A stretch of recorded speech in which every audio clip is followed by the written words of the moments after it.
네, 휴가 간 더마카를 대신해 주는 분입니다. 오마이뉴스의 곽우신 기자 모셨습니다. 어서 오세요. 네, 안녕하세요. 네. 자, 오늘 이야기도 좀 시작을 해야 될 텐데요. 오늘이 바로 수능 날입니다. 그렇죠? 맞습니다. 임병선 님이 설악 신선대에서 일출을 기다립니다. 수험생 여러분 힘내세요. 설악의 전기 보냅니다. 라는 이렇게. 진짜로 전기가 쭉 퍼져 나갔으면 좋겠습니다.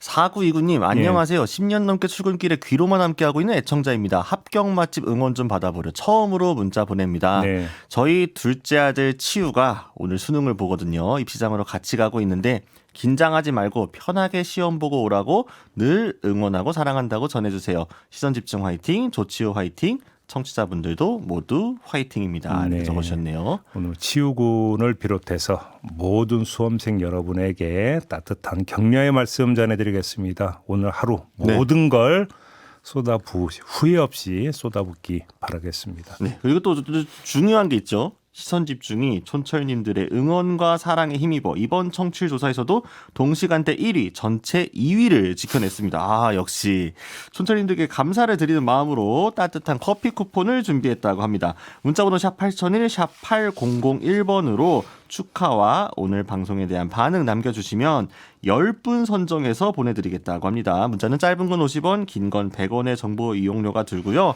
벌써 촌철님들께서 많은 축하를 보내주고 계시는데 박복현님 이번 청취율 조사 동시간대 1위 진심으로 축하드립니다. 청취율 조사 1위가 곧 나의 행복입니다. 지금 공주시 충의로 쪽을 지나가고 있는데 세 곳에서 볏짚, 기타 등등 태우고 있는데 한 50m 인근이 야산이라 불안합니다. 조심조심 또 조심하시기를 이렇게도 덧붙여 주셨습니다. 그럼요. 산불 조심하셔야죠. 지금 또 건조하기 때문에 조심해야 됩니다. 그리고 감사드리겠습니다. 자, 오늘 뉴스 한번 가볼까요? 네, 본격적으로 삐딱선정신에 입각해서 주요 뉴스 챙겨드리겠습니다. 오늘 주목할 첫 번째 뉴스 어떤 건가요? 노만석 검찰총장 대행이 어제 사의를 표명을 했고 대통령실은 수용의 뜻을 밝혔습니다. 수리하겠다고 했는데요. 노 대행은 기자들이 있는 1층을 통하지 않고 지하 주차장으로 내려가서 차를 타고 퇴근을 했습니다. 대검찰청은 언론 공지를 돌렸는데 자세한 입장은 퇴임식 때 말하겠다. 이렇게 했어요. 그런데 간밤에 몇몇 기자를 만났나 봅니다. 그렇죠. 네, 자택 앞에서 기다리고 있던 기자들과 만났다고 합니다. 25분 동안이나요. 예, 몇몇 기자들을 만나서 지금 뉴스가 나왔는데요. 근데 또 희한한 게 뉴스가 좀 갈려요 또.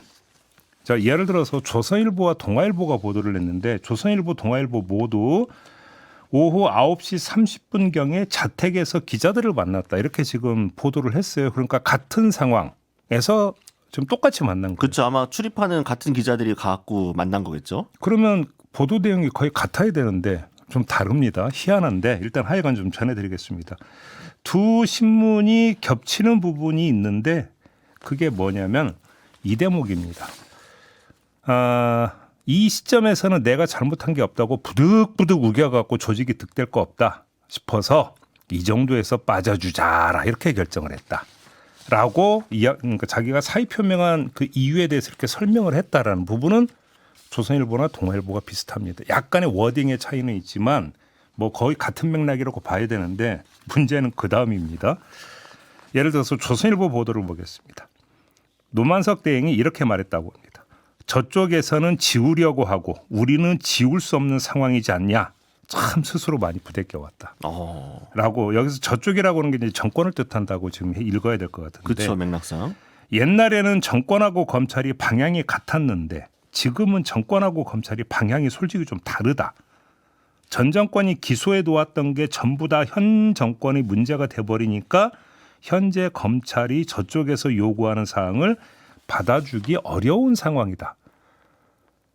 이렇게 이야기를 합니다. 그런데 동아일보에는 이런 내용이 없습니다. 이런 내용이 없고 오히려 이렇게 이야기를 합니다. 이진수 법무차관과 통화한 내용을 묻는 질문에 검찰은 입이 무거워야 한다. 내가 배운 건 그것뿐이다. 이렇게 이야기를 했다고 하거든요. 어느 정도는 춤을 춰야 되는 겁니다. 일단 앞에 말씀하신 거는 입이 무겁지 않아 보이긴 하는데요. 9시 30분에 자택에서 만났다 동일하게 지금 보도가 이렇게 나왔는데 보도 내용이 다릅니다. 그런데 지금 워딩을 보면 그렇다고 이게 하지 않은 말을 보도했다고 볼 수는 없는 거잖아요. 그러니까 이제 그러면 같은 워딩을 다르게 쓴 것도 아니고 이제 아예 한쪽에서 나온 워딩이고 다른 쪽에는 나오지 않은 워딩이 있는 이런 상황인 거네요. 그러니까요. 뭐 이렇게 이제 주장할 수밖에 없죠. 같이 만나긴 했는데 잠깐 따로 들은 거 이렇게 해석할 수밖에 없을 텐데 아무튼 보도가 초점이 아니라 노만석 대행의 지금 말을 지금 봐야 되는데 그래서 뭐가 어떻게 됐다는 얘기입니까? 조선일보의 워딩만 놓고 보게 되면은 약간 정권과 내가 결이 맞지 않아서 네. 정권과 갈등이 있었다라는 걸 좀 인정하는 것 같고 그렇죠. 동아일보의 워딩을 보게 되면은 뭐 내가 할 말은 많지만 하지 않을게. 약간 이런 쪽에서 방점이 찍혀 있는 거라서 그러니까 조선일보 보도를 보면 저쪽에서 요구하는 사항을 받아주기 어려운 상황이지 않느냐 이렇게 얘기했더니 저쪽에서 요구하는 사항이라고 하는 게 그럼 항소 포기였다는 얘기냐라는 겁니다.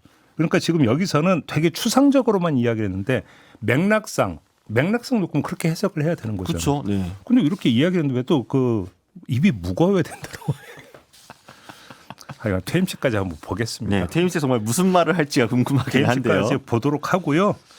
요 추가로 요 점을 좀 말씀을 드리겠는데요. 자, 노만석 대행 사의 표명했고 대통령실에서 수리한다고 했습니다. 그리고 그 전에 정준호 서울중앙지검장도 사의를 표명을 했습니다. 여기에 민주당에선 집단 성명에 가담한 검사장 전원 교체를 주장하고 나왔습니다. 경우에 따라서는 자진해서 옷을 벗는 검찰 간부들이 줄을 이을 수도 있습니다. 종합하면 무슨 이야기가 되는 겁니까? 대폭 개편이 있을 수도 있다라는 얘기가 돼버립니다. 노만석 대행 한 사람의 어떤 진퇴 문제로 국한되는 게 아니라는 겁니다.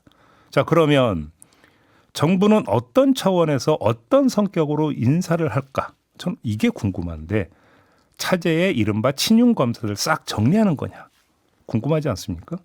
그다음에 이 어수선한 검찰이 보안 수사권 사수를 관철시킬 수 있을까?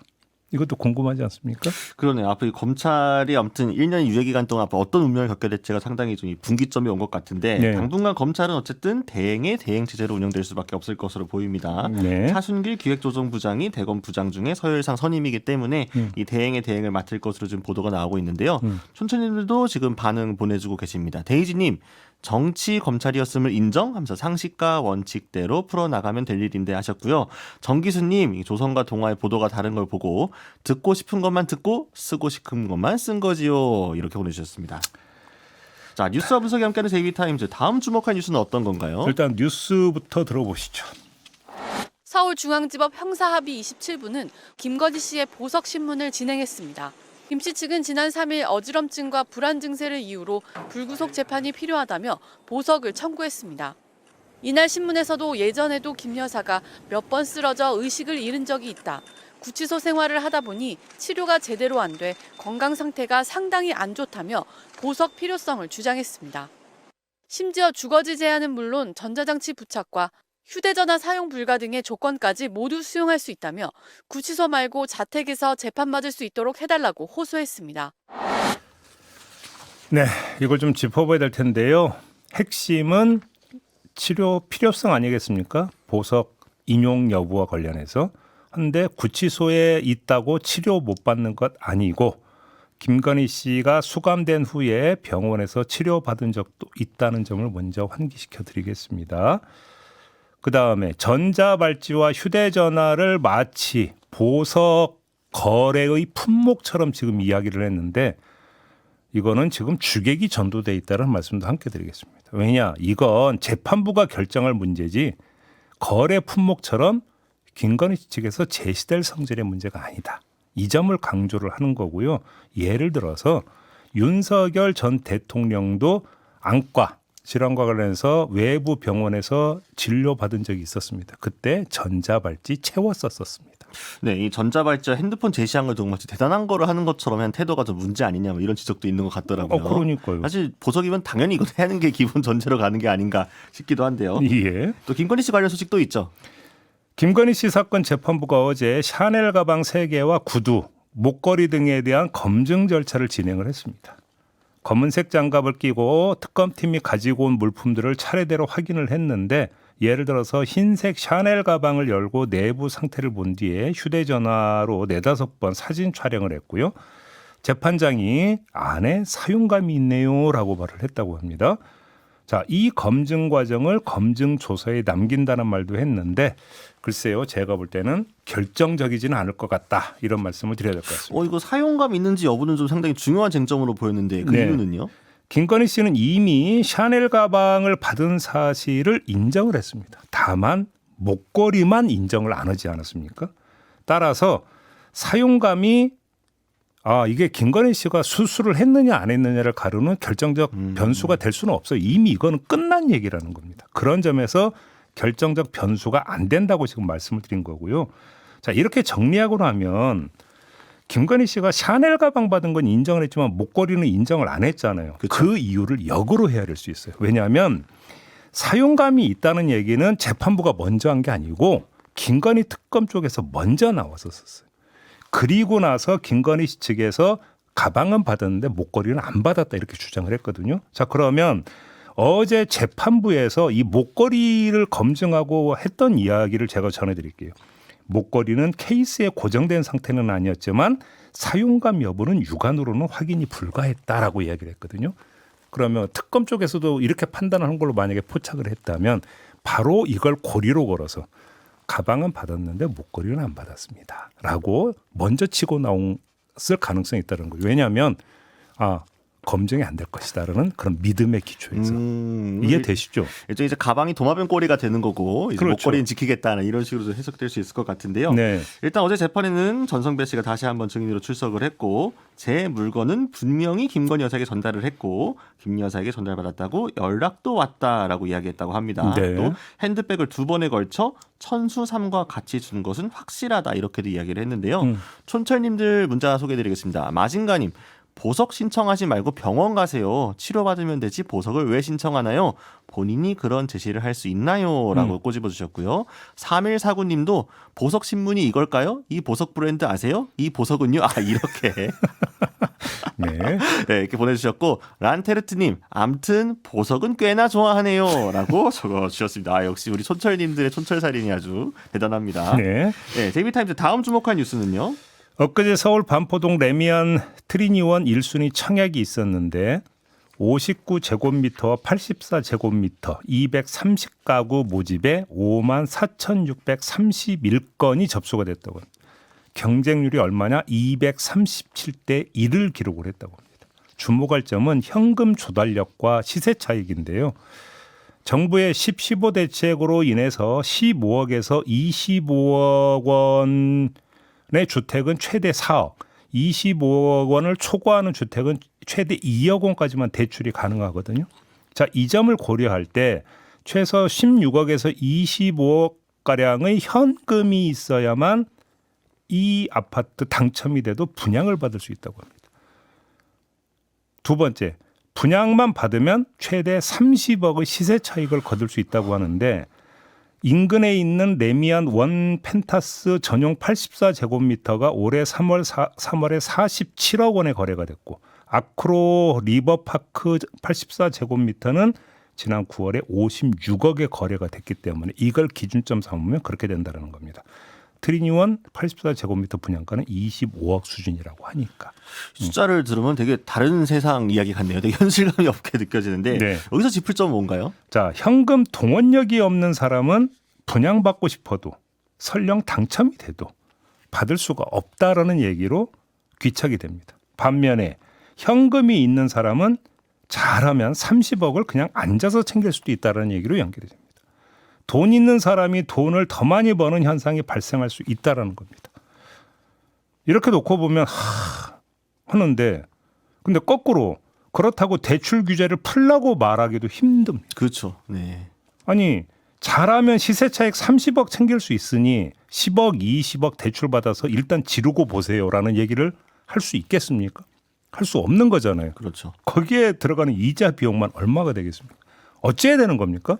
사실 근데 이런 거 지원하시는 분들 중에는 분양권만 받고 파는 분들도 있을 거기 때문에 근데 이게 사실 분양권 전매가 바로 되는 것도 아니니까. 네, 그러니까 이게 사실 여러 자기 욕망들이 좀 투영된 결과가 아닐까 싶은데요. 네. 촌철님들 반응도 소개해드리겠습니다. 네. 정말 돈 많은 사람들이 많네요. 꿈도 못 꾸는 현실에 힘 빠집니다라고 이인수님이 보내주셨고요. 8672님 돈 넣고 돈 먹기 하고 물음표를 4개 보내주셨습니다. 이제 복권을 한 번 당첨되면 이런 집 못 삽니다. 2-3번은 당첨되어야 살 수 있는 시대가 왔습니다. 그렇죠. 로또 한 번 당첨 갖고도 안 된다. 그렇죠. 중요한 말씀하셨네. 네. 네, 뉴스와 분석이 함께한 JB타임즈 다음 주목할 뉴스는 무엇인가요? 간만에 외신 하나 전해드리기는 좀 충격적이라 골라왔습니다. 1992년에 보스니아 내전이 발생을 합니다. 보스니아 내 세르비아 민병대와 세르비아군이 보스니아 무슬림 등을 무참히 학살한 사건이었습니다. 수도 사라예보에서만 민간인 11,500명 정도가 사망을 했는데 자, 이때 저질러진 만행이 최근 세상에 드러났습니다. 이탈리아 밀라노 검찰이 조사한 결과 이탈리아, 영국, 독일, 프랑스, 미국, 러시아 등지에서 이른바 저격 관광객들이 세르비아계 지도자인 라도반 카라지치 이 사람을 비롯한 여러 군사 어떤 지도자들에게 현금을 주고 사라예보의 언덕에서 인간 사냥에 나섰다고 합니다. 이 총기 애호가와 극우 성향인 이들은 저격 소총을 갖고 게임을 하듯 사라예보 거리의 시민들과 아이들을 조준 사격을 했다라는 건데요. 이 저격 관광에 참여하려면 1억 1,200만 원에서 1억 4천만 원을 내야 했고 저격 대상도 등급을 나눴다고 합니다. 어린이, 무장을 하거나 군복을 입은 남성, 여성의 순서로 가격이 매겨졌고요. 노인 타겟은 무료였다고 합니다. 진짜 말만 들어도 정말 끔찍한 일이 있었던 건데 이게 어떻게 이런 일이 벌어질 수 있었던 거죠?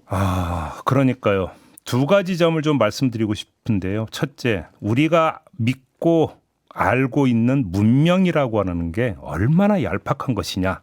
이걸 단적으로 보여주는 게 바로 저 저격 관광이다라는 말씀을 먼저 드리고 싶은 게 가담자들은 한결같이 이른바 선진 문명국이라고 불리는 나라 출신들이었습니다. 두 번째, 얄팍한 문명이 붕괴되는 시작점이 뭐냐? 바로 혐오라는 겁니다. 혐오가 인간을 인간 취급하지 않는 비인간화로 치닫고 그 비인간화가 학살을 낳는 겁니다. 역사에 기록되어 있는 대량 학살, 제노사이드를 보면 거의 대부분 이런 패턴을 그어왔었습니다. 바로 이 사람들이 아무리 돈이 많다고 해서 그것만 가지고 이렇게 나설 수는 없는 겁니다. 사라예보 시민들을 인간 취급을 했다면 이렇게 할 수 있겠습니까? 할 수 없는 겁니다. 그래서 이 말씀을 드리는 건데요. 최근 들어 우리 사회에서 본격적으로 나타나는 혐오 정서, 혐오 발언을 경계하는 게 언제 누가 비인간의 재물이 될지 알 수 없는 그 위험성을 갖고 있기 때문이거든요. 이거를 보여주고 있는 게 바로 이거다. 이 사례다. 이런 말씀까지 드리겠습니다. 네, 사실 한국 사회에서도 혐오가 굉장히 좀 중요한 문제이자 화두로 떠오르고 있기 때문에 시사하는 바가 있다고 보이고요. 이번 사건에 대한 증거를 수집한 게 이제 밀라노의 작가 에치오 가바체니 이분이 이제 고발을 하면서 시작이 됐다라고 합니다. 이제 다큐멘터리 작업까지 좀 이어진 건데요. 이후 변호사인 니콜라 브리지다는 범인들을 파악하는 심층적 수사가 될 것이다 이렇게 평을 했고요. 촌철님들 말씀 전해드리겠습니다. 린주님 오징어 게임 하고 이렇게 물음표로 하면서 이제 이모티콘으로 울음 표시 주셨고요. 락이님 한 10년 전에 영화에서 봤는데 사실이었네요라고도 이렇게 보내주셨습니다. 자, 마무리해야 되는데요. 곽우신 기자 수고하셨습니다. 네, 수능 잘 보세요. 감사합니다.